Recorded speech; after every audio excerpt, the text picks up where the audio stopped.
Google doesn't mandate that you have a college degree if you're going into an engineering degree, actually. And I think that should be really liberating for us. It's basically breaking down this barrier that's a 6-figure barrier that allowed for the few, the elites, to stair step over everybody else. And now it's actually saying, how bad you want it? And don't tell me what you learned. Show me what you can do, or even better, show me what you did. And so I think the resume of the future is actually, if somebody came to you, Jay, and they were like, I just graduated from Wharton. I am very smart. I also did my undergraduate degree at Harvard. I now want to come work for you. You'd be like, what do you know how to do? Do you know how to market? Do you know how to grow a beverage company? Do you know how to increase our investment return?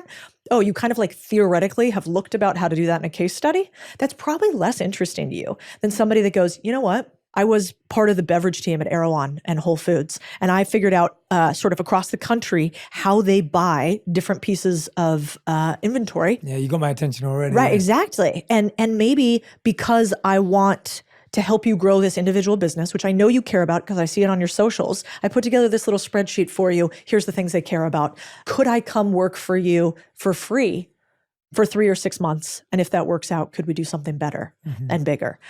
The problem that people usually have on the internet when I throw out the word work for free is young people are like, remember that part where you told us that we were broke and we don't have any money? So I'm not trying to dismiss that at all, but I do think we have to be honest about the fact that when we're young, you're going to have to work harder than you think, longer than you think, doing stuff you don't like with people you probably don't like until eventually you get the right to do something really interesting. But you don't die in your first job from it being really hard and challenging. You die from the absolute monotony and the low-level tasks you have to do for basically pennies on the dollar. Yeah. Definitely. Absolutely. I fully agree. Let's say someone's 30 years old. Yeah. Or 30 to 35. They worked 10, 15 years after graduating. They've been at the same company. Maybe they've moved once. Yeah. I was actually talking to someone like this yesterday. She's been at this one company for 6 years. It's a great company, great on her resume, but she's like, I don't really want to be here. I don't think this is where I see my future. But I'm so scared of quitting. I don't know how to invest. I probably didn't save that much anyway. Now I feel bad about it. Ooh. I'm probably feeling a bit of shame and guilt that I didn't save that much over the last 10 years. Yeah. What would I do, Cody? Well, one, I would say these days you do not have to have money to make money, which is incredibly powerful. So when I think about it, if I'm 30 and I am at a company like that, what would I do today? Well, I would actually probably sit down and figure out what am I actually skilled at that somebody else would pay me for. Once you know what somebody else would pay you for, which is really just like, do people ask for your opinion on this? Could you actually get jobs in this space? If it was me, because I'm kind of unemployable, like you don't want me to work for you. I got my own ideas. I want to do things this way. If she's like that, then what you want to do is you want to try to partner with somebody where you can be the solution to their problem.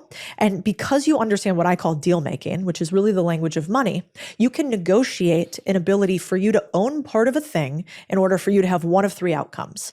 If she can figure out if she can help a business grow its revenue, make more money, if she can help a business cut its costs, or if she can help decrease the pain of a business owner, you can negotiate your way into a business and have equity in it and upside.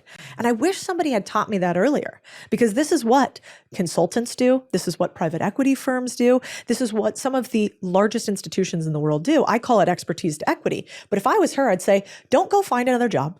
And if you don't have a brilliant idea that you're like, I would die for the want of creating this thing in the world, if you have that, please go do it.